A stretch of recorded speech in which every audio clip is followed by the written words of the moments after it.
अस्सलाम वालेकुम फ्रेंड्स। आज की इस वीडियो में हम बात करेंगे माहिरा खान और हुमायूं सईद की नई फिल्म लव गुरु की, जो कि ईद उल अज़हा पर रिलीज होने जा रही है। और फिल्म की प्रमोशन के दौरान एक ऐसा सवाल पूछा गया कि सब हंसने पर मजबूर हो गए। फिल्म की प्रमोशन कराची में जारी है और एक सोशल मीडिया इवेंट के दौरान एक मशहूर टिकटॉकर ने हुमायूं सईद से शरारतन एक सवाल पूछा, क्या इंसान को दूसरी बार प्यार हो सकता है?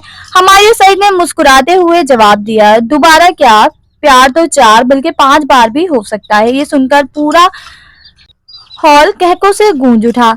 फिर वही सवाल मायरा खान से किया गया। मायरा ने बड़ी संजीदगी से जवाब दिया, जी हाँ, मोहब्बत दोबारा भी हो सकती है, लेकिन एक मोहब्बत के होते हुए दूसरी मोहब्बत नहीं हो सकती। वाह, क्या खूबसूरत बात कही मायरा खान ने।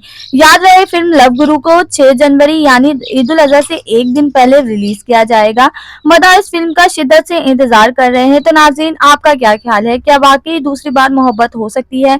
कमेंट्स में अपनी कीमती राय जरूर दें।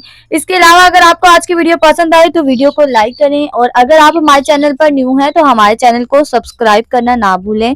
मिलते हैं नेक्स्ट वीडियो के साथ, तब तक के लिए अपना ख्याल रखिएगा। Thanks for watching. Allah Hafiz.